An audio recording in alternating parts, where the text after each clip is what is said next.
Koto Markie here. I'm in the mobile studio. Just gonna get into a more comfortable position. Lovely clear, not clear, what's the word I'm looking for? Still sea. Be a great day if there were any cetaceans out there. You'd see them really clearly. Haven't seen anything thus far. I'm at a pig out point, as they're known. It's a little lay-by with a view, or parking area with a view, where people come with their takeaways, as they call them here. They use in New Zealand, as opposed to the UK, it's a takeaway. Here in New Zealand, they call it takeaways. So I'm going to have some takeaways, even though it might only be one. But there we go, that's by the by. I'll give you a bit of a view as well. Trying to avoid looking at people. I don't normally, this isn't my regular broadcasting spot. I mean, a slightly different one. I try and avoid places where people walk past, because it's not good to put people on film without their permission. But it's a nice little spot, and it's a lovely day. But I'm grumpy as hell today. I'm very tired, and I don't know quite why. It might be the weather. It's been very hot, and I don't always feel the heat, but I can be affected by it, which can be deadly, can't it, if you don't feel the heat when it's really hot and you don't act in a way that's kind of conducive with keeping cool. Sorry, excuse me, coughing all the time.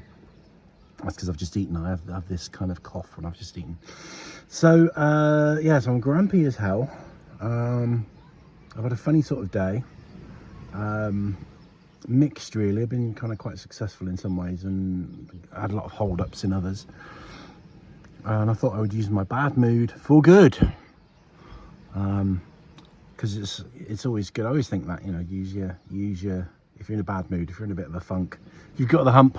I could probably use a bunch of other analogies that will probably come to mind as we go along. Oh, sorry, losing the plot with the camera now. Having a monk was another one. I don't know if that was just from my family or if that was more general. He's got a monk on would be a phrase that was used. So let me know in the comments if you are familiar or have heard that phrase before, having a monk or having a monk on. So I like to, you know, make a video that's conducive with my mood. Now at the spot I'm in, it's people have come and gone, and at times it's been quite noisy, so it might get noisy at some point. Hopefully it won't. Hopefully you can hear the sea, because that sounds really nice. Let me go quiet for a minute so you can hear the lapping of the waves.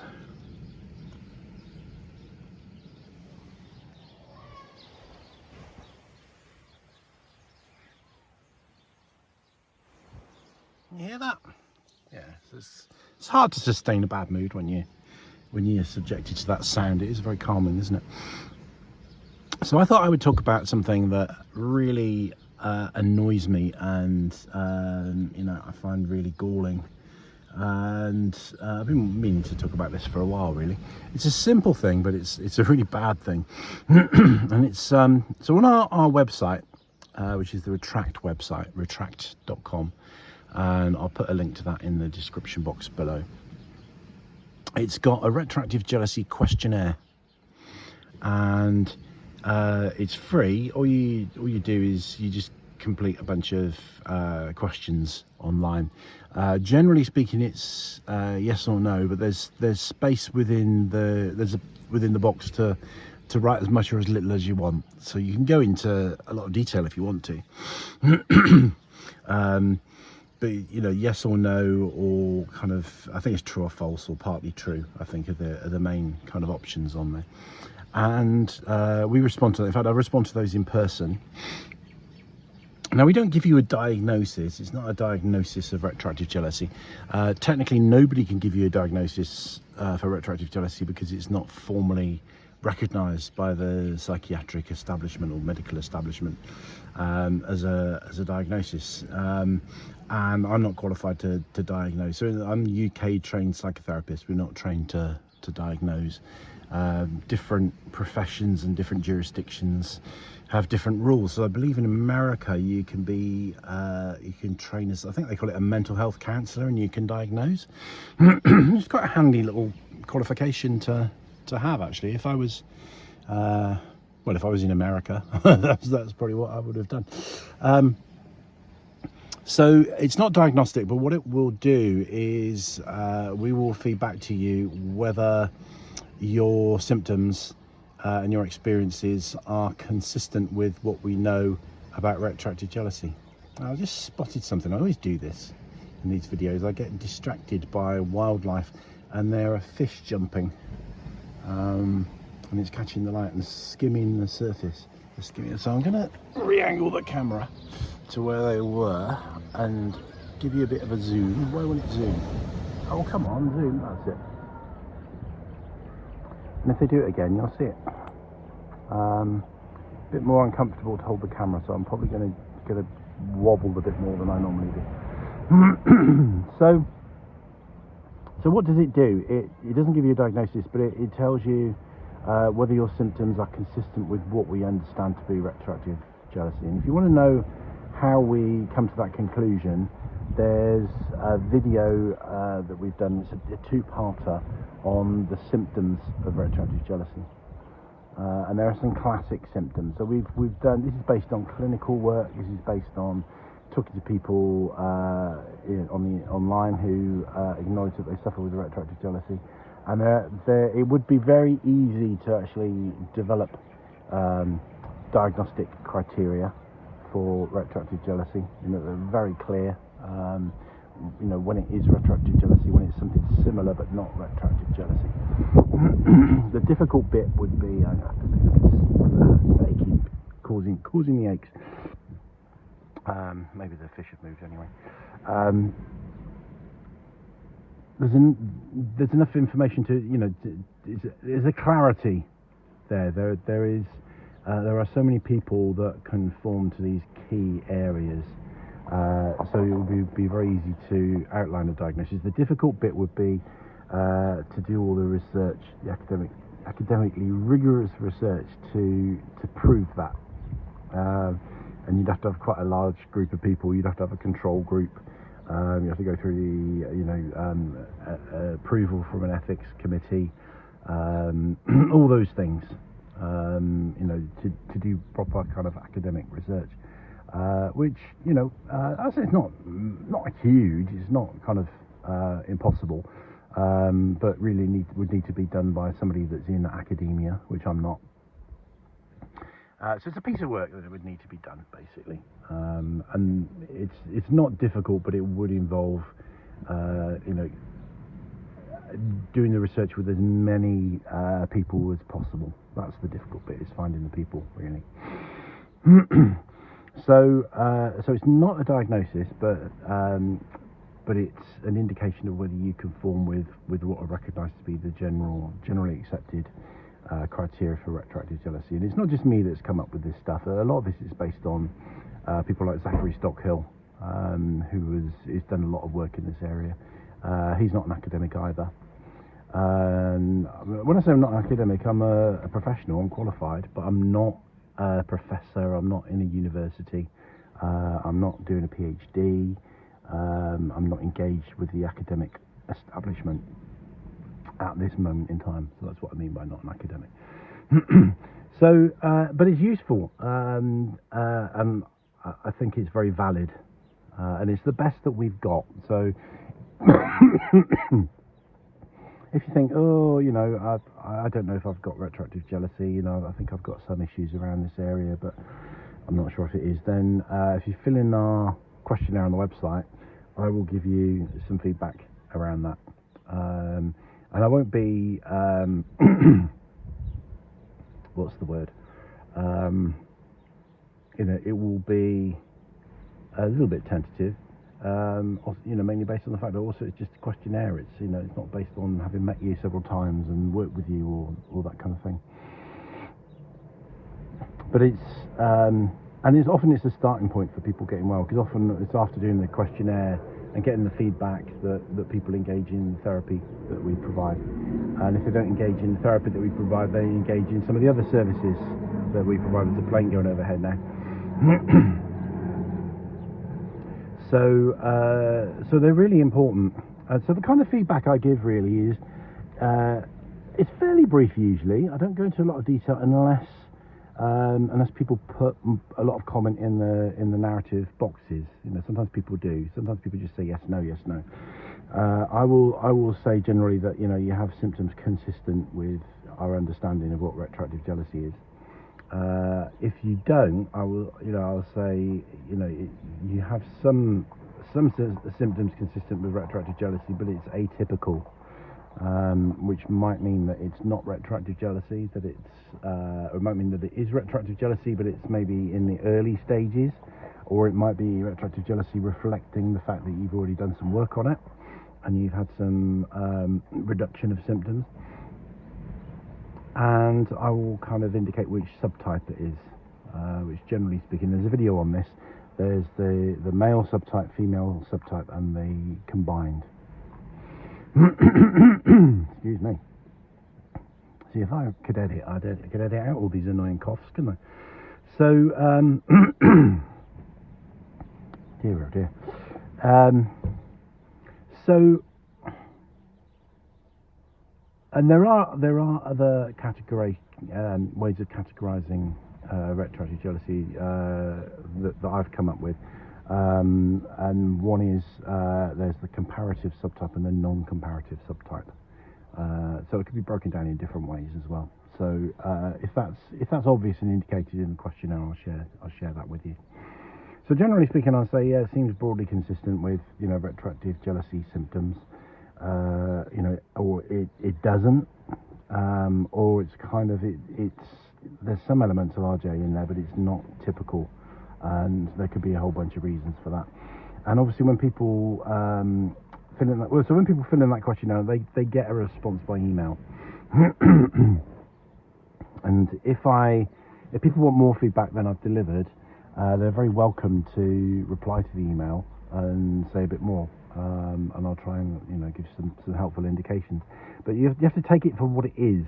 You know, it's not a scientifically validated questionnaire that's been rigorously tested by academics and peer reviewed and all those things. And there is no recognised condition of retroactive jealousy. So it's just giving you some general ballpark guidance on where you appear to fit in the world of retroactive jealousy. And if you want to sort of share more information and go a bit deeper, I can, you know, if people respond to me in that reply, I can say a bit more, and I'm quite happy to do that. Or point out, if people aren't interested in therapy, I can point out some of the other services that we offer, or maybe even some things that other people offer, and make some suggestions of things that people might want to do for the first stages of recovery, or of, you know, investigating their symptoms and looking into that in a little bit more depth. So what's the thing that galls me, apart from this fucking throat? The thing that galls me is with considerable frequency, people complete these questionnaires, and there's a box where you put your email, which is what I reply to, and people put their email in there incorrectly. It seems to happen a hell of a lot. Now, I tried to change the questionnaire so that it insisted that you put your email in there twice, you know, to avoid that error. But the system that I've got won't allow for that. So I think what we've done, which is the only thing we could do really, is just put in there, please be very careful in how you submit your email address. But what really galls me, upsets me, is the thought that somebody's reaching out for help. They've, you know, filled in that questionnaire, which is very often like the first step for getting some guidance and some help, and they don't get a reply. So it galls me on two levels. It galls me that they think that Retract, which is the organisation that I run that provides the therapy for retroactive jealousy, they think that we don't care, which is absolutely not the case. And it galls me that they're not getting help. Now, they might, obviously, they'll probably look around, and there are some other people that provide some help for retroactive jealousy. The problem is, not all of those people are qualified clinicians. which isn't the end of the world. You know, because people can provide, they're sufferers, people that have recovered from retroactive jealousy themselves. Peer support is a great thing, you know, and very valuable. But often people do need a therapist, because often retroactive jealousy is is coexistent with other things. There's other things going on, very commonly. And a common pattern is for people to see one of our team for retroactive jealousy. And maybe the first 3 to 5 sessions they're talking about the retroactive jealousy, and then they stay in therapy for, you know, various lengths of time, working on other things that they'd never thought to address before, but are actually often quite fundamental issues that run alongside the retroactive jealousy. And maybe they're causing the retroactive jealousy, or maybe they're quite different, but, you know, they're in the mix as well. That, you know, so that person's suffering from these other issues. There's a big correlation we found with people with retroactive jealousy who've suffered trauma. We also think that having narcissistic parents seems to be a big factor, and having narcissistic parents does a hell of a lot of damage.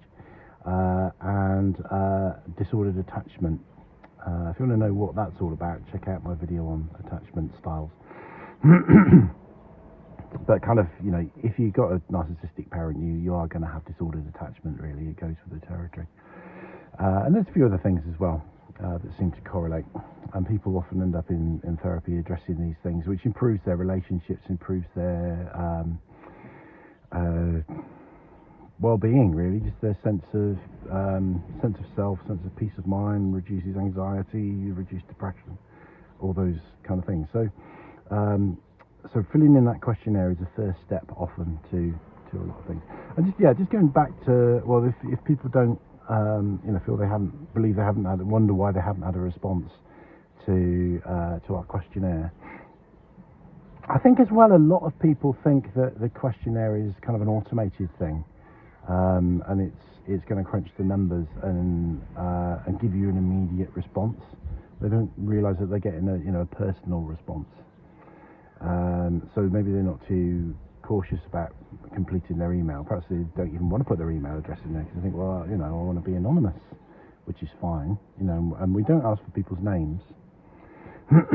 We do ask for people's locations broadly, what country you're in. That's all we want to know.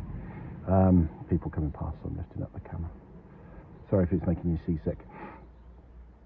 So they're confidential questionnaires, and they're anonymised questionnaires. The only reason we want your email is so we can reply.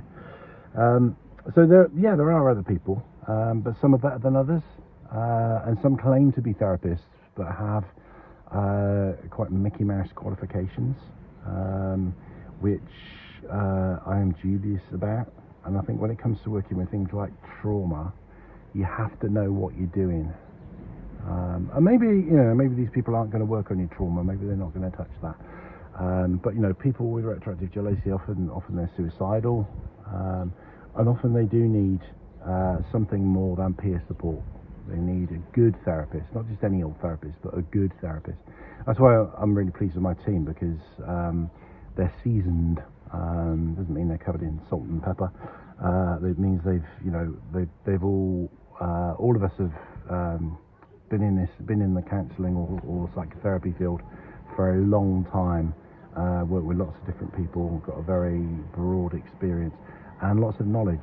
You know, more than a newbie graduate counsellor or psychotherapist would have. For example, you need to know, I think, in order to properly treat retroactive jealousy, you need to know about narcissism, you need to know about attachment, you need to know about a whole bunch of things. So it may be that, you know, people that don't, that I can't get back to because they've not completed their email address properly. It may be that they find somebody that gives them what they need, and sometimes peer support is enough, but sometimes it isn't. So if you fill in our questionnaire, please double check, triple check your email address. And with the questionnaires, do use those boxes to fill in a bit of extra detail if you want more detailed feedback. If you just fill in the yes and no's, I could only give you very basic feedback. Like I say, I'm not going to be able to give you brilliantly detailed feedback. It wouldn't be appropriate to, because I haven't met you, I don't know you, but I can give you a little bit more. Maybe a few a few starting points, a few tips for how not to make the condition worse, for example. I can give you a little bit of advice. And that's one of the things I do for people that sign up. I've got a Patreon channel, and one of the advantages, one of the benefits for members that sign up as patrons is that I will provide some online support. You know, they can ask questions and I'll respond. It's not the same as therapy. It's not a substitute for therapy, but it can be very helpful. And my Patreon is set up so that I'll accept the minimum Patreon donation, which is an American dollar, and that's per month. So what you can do with Patreon, if you run a Patreon channel, you can set the levels that you want people to support or sponsor you on. So you can set the bar at, you know, $5 or $10 or $50 or whatever you choose. And you can also have tiers, so that, you know, somebody that pays $1 will get X amount of benefits, and somebody that pays $5 will get more than that, and the plane going overhead, and so on. But what I've done, I did do that, but I just wanted to help people, really. So I don't like saying no if somebody's, you know, genuinely asking for help. So I'd say, you know, everybody from, you know, the basic level gets all the benefits.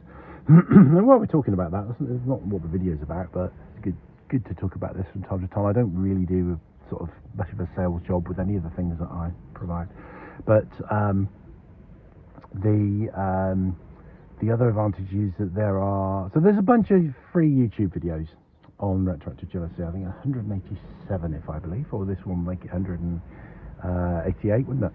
I'm just going to change the setting on this camera, because if I just move slightly, it'll make you seasick, whereas if I make it like that, I can bob about to my heart's content and it won't have too much of an effect. So the other advantage is there are some additional retroactive jealousy videos on there that aren't on YouTube, including one with what we call the movie director technique, which is all our therapists are trained in this. So if you have therapy with the team, you can get this. They'll go through this technique with you. But there's a self-help version of what we call the movie director technique, and the movie director technique is a technique for when you have mental movies. So people with retroactive jealousy, sometimes they fantasize about their partner with one of their exes, or, you know, a sexual encounter of some kind, and they picture it in their head, and then it becomes very vivid, and then it starts to come into their head when they, you know, unbidden, as like an intrusive, not an intrusive thought, but an intrusive image or an intrusive video, and they see the whole thing, you know, sometimes in glorious technicolor with sound and very vivid, and obviously, you know, torments them. And this technique, it's too good to be true, really.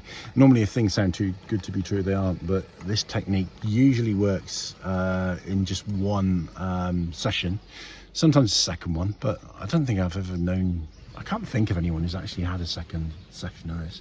And it's an NLP based technique, and it takes away, it just takes away that image, and it's brilliant.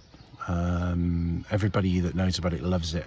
And there's a video on that which will take you through that, and there's also a hypnosis video on there as well. And I plan to do more. I plan to do a longer one, actually, but there is a self-hypnosis video. You listen to that. You can listen to that as you go to sleep, or you can take yourself to a quiet place and lie down or sit down and listen to the video as often as you like. Now I do online hypnotherapy sessions, live ones, which are more effective because they're tailored to the individual needs. But this general one, this will be helpful, and that's available on Patreon. So there we go. I won't do any more sales stuff on that. But so if for those that don't know, Patreon was set up by a online platform. It was set up by I think it was by a musician, and it was the goal of it was to give artists and musicians and people like that, creative people, a platform where they can actually earn some money for their creativity and their hard work, and you know, promote their work online, and people like in the Renaissance, you know, when all the great artists had patrons. I think that's why they picked their name. You know, so you know, so if you think of you know, Renaissance Italy and the sculptors and painters and people like that, they were able to do that partly because they were geniuses, and partly because, you know, rich people, as it was, you know, in their cases, would fund them, and they, or patronize them, as it's actually called, which obviously has another meaning. So it's based on that, and that's the idea of it, really. So there's other services and platforms that do the same, a similar thing, but that's Patreon for you. And if you become a supporter of somebody on Patreon, you are a patron, which literally you are. You're funding somebody to do something good, you know, either something creative or something helpful. So by being a patron on Patreon, you are supporting us and what we do. And yes, we do stuff for a living. We do stuff to pay our bills. That's the therapy. But we also provide a whole bunch of free services. Check out the video on the free stuff that we do. There's lots, including a whole free 35-day daily recovery program that you can access through YouTube. So anyway, yeah, I'm feeling in a better mood now. Maybe it's been cathartic, or maybe it's just because I've stopped coughing. So apologies for the particularly shaky camera. I think this is the worst shaky camera video that I've done for a long time, and for all the coughing. But thank you very much for supporting us, and just by watching this video you're supporting us, because that makes YouTube, by watching it to the very end, it makes YouTube show it to more people. And a lot of the stuff that are in these free YouTube videos is stuff that will start somebody on the road to recovery. And that is so important. If you've had a retroactive jealousy, or you're the partner of somebody with retroactive jealousy, you know how hellish it is. So if you can play even a small part in helping just one person get out of the hell that is retroactive jealousy, or the hell of being a partner of somebody with retroactive jealousy, that's a pretty worthwhile thing, I think. So there we go. Thank you for letting me vent my spleen. And I will see you in the next video, which could be on almost anything, because both our Patreon and YouTube channels are smorgasbords of all kinds of different things, because we can't just talk about retroactive jealousy all the time. If we did, we'd just be scraping the material too thinly and giving you kind of videos on retroactive jealousy that don't really have any meat in them, and they're just for the sake of it, and I'm not going to do that. Okay, so we talk about all sorts of things, which some of which are parallel subjects, you know, to do with mental health and personal development and things like that, and some are not parallel at all. The film reviews or stuff about good grammar, whole range of things. And check out the playlists, because there's something for everyone in the playlists. So there's videos on Forteana and cryptozoology and mystical things and religion and philosophy and music and places, and even stuff on you know, domestic top tips. I am the domestic god. I don't know about that. But I have a few cunning kind of lifestyle and kitchen hacks when it comes to domestic things, which I share in some of the videos. So check those out. And thanks for being a friend of the channel. Please stay friends, and we'll see you in the next one. Rangimarie.